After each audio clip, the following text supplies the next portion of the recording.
Will you be hoping to stay in the shadow ministry, or will you go to the backbench? And what was the key moment that made you feel like your time was up? What was it? All the issues that had gone on with your role in the coalition split? I think it's just since the election. You know, we had the worst coalition election result probably in modern history. And I didn't lose a seat. The National Party didn't lose a seat. We nearly won Bendigo. I didn't sleep for a couple of days. I've never had that trauma in my life before, and then it just kept going. And I wanted to fight for the people and make sure that what I'd fought for in the last term wasn't lost, and it's now locked in as a legacy for the people of regional Australia. But, you know, I've been a human punching bag for the last couple of months. I don't really give a rat's, but, you know, at some point, you've got to look after yourself, and you've got to understand that I've done all I can. And you've got to be honest with yourself, because you can stay too long and you can hold us back. And I don't ever want anyone in the National Party to say I held them back. And so that's why my legacy now will be how I handle myself as a member of the great party that's made me. Well, you want to remain on the front bench? Oh, well, that's up to whoever the leader is. But I'm happy to serve in whatever capacity, but I haven't got the energy to lead. Hold on, I'll keep coming, yeah. Thanks, Mr. Littleproud. There's obviously, you reflected on the election result. You've got the rise of independents that are threatening seats. You've lost seats to independents. You've lost National Party members to the Liberal Party. Can you reflect on the kind of state of the National Party and the sort of the threats that it faces politically in the future? Well, again, I stood for something. My party room stood something for the voice. I remember standing in front of you, all of you, and you're all sitting there saying, how's it going to feel to be on the wrong side of history?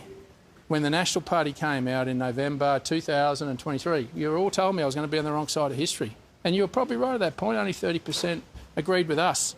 By the end of it, over 60% agreed with us. That's what it is to stand for something. And we lost Andrew G because he didn't believe in what we believed. He could have crossed the floor and we wouldn't have had an issue. Jacinta Price wanted to be Prime Minister. I mean, Barnaby Joyce left because he wanted to be leader. He wants to be the leader of One Nation in less than 3 months. Good luck to him. But how you conduct yourself in these moments and after it is where your legacy is either maintained or lost.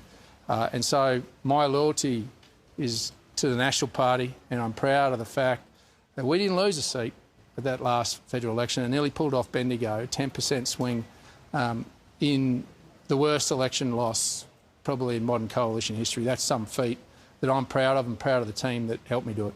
Mr. Littleproud, do you have any regrets at your time at the helm, and particularly how you worked with Susan Lee before she was ousted? No. I always acted with integrity. I always made it clear exactly what the National stood for. Made it very clear where the boundaries are. That's how I do business. I don't go around and go around the back door and say, no, this is how we're going to do it, and then do another way of it. I just look you in the eye, shake your hand, that's how you do business. And I can do that with Angus Taylor, and the new leader will be able to do that.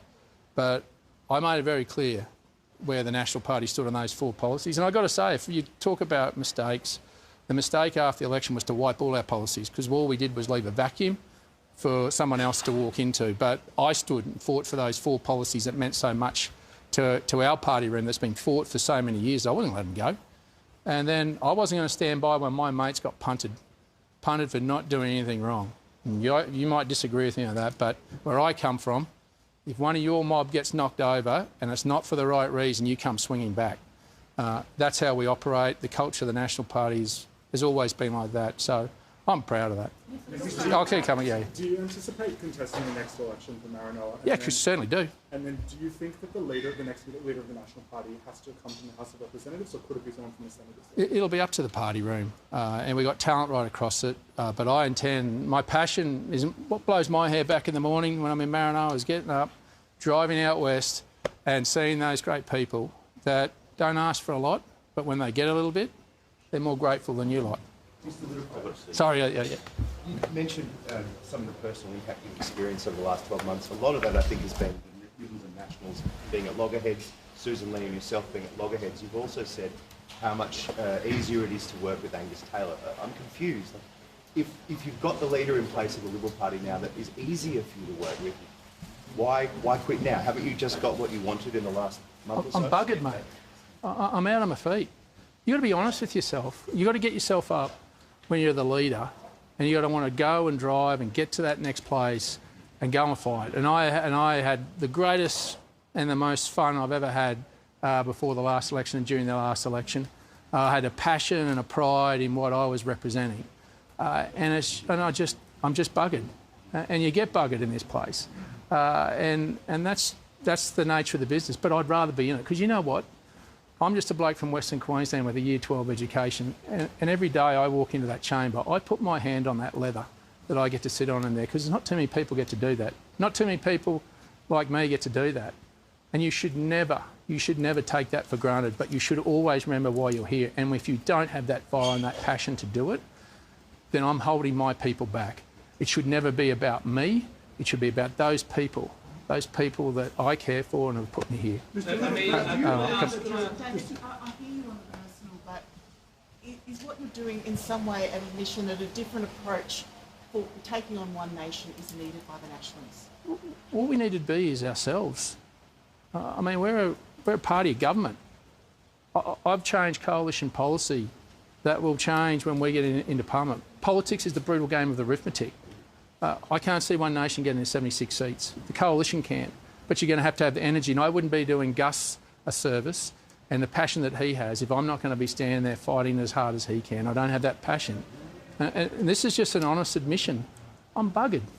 But I'm not giving up on the cause. I'm just going to take a different role. Hey, Anna. Yeah. You've fought some external battles and some internal battles within your party.